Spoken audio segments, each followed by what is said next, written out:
সুষ্ঠু নির্বাচন আয়োজনে আইনশৃঙ্খলা বাহিনীর সব ধরনের প্রস্তুতি আছে বলে জানিয়েছেন স্বরাষ্ট্র উপদেষ্টা অবসরপ্রাপ্ত লেফটেন্যান্ট জেনারেল মোহাম্মদ জাহাঙ্গীর আলম চৌধুরী। তিনি বলেন, একটু রাজনৈতিক দল নির্বাচন বানচালের চেষ্টা করছে এবং তা প্রতিহত করা হবে।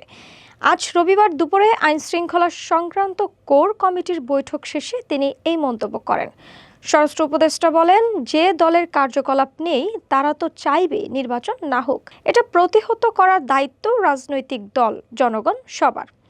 কেউ যেন নির্বাচন কোনোভাবেই বাধাগ্রস্ত করতে না পারে সেই চেষ্টা করা হচ্ছে। জাহাঙ্গীর আলম চৌধুরী বলে, নির্বাচন কতটা অবাধ, সুষ্ঠু ও নিরপেক্ষ হবে তা অংশগ্রহণকারী দলগুলোর উপর নির্ভর করে। নির্বাচনে নিরাপত্তা প্রদান ও আইন শৃঙ্খলা ঠিক রাখার ক্ষেত্রে আইনশৃঙ্খলা বাহিনী সম্পূর্ণভাবে প্রস্তুত। তিনি বলেন, জনগণের অবাধ ও স্বতঃস্ফূর্ত অংশগ্রহণও গুরুত্বপূর্ণ। এটা রাজনৈতিক দলগুলোকে নিশ্চিত করতে হবে। সবার সহযোগিতায় অন্তর্বর্তী সরকার অবাধ, শান্তিপূর্ণ ও উৎসবমুখর নির্বাচন উপহার দিতে পারবে বলে আশা করছি।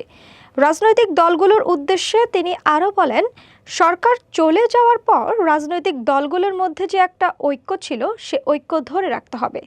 একটি রাজনৈতিক দল চেষ্টা করছে নির্বাচন বানচালের জন্য, তবে সেটি মোকাবেলা করতে হবে।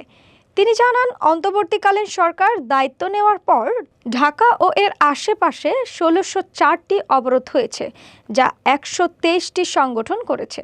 তিনি বলেন, বিভিন্ন দাবি দেওয়ার জন্য নির্ধারিত মাঠ আছে, কিন্তু অনেকেই সেটা না করে রাস্তাঘাট দখল করে ফেলে। এতে জনভোগান্তি অনেক বেড়ে যায়। জাতীয় পার্টির অফিসে গতকাল আগুন ধরানোর পর পুলিশ বাধা দিয়েছে বলেও জানান তিনি। উপদেষ্টা বলেন, পুলিশ অ্যাক্টিভ হলে সবাই বলে বেশি করে ফেলছে।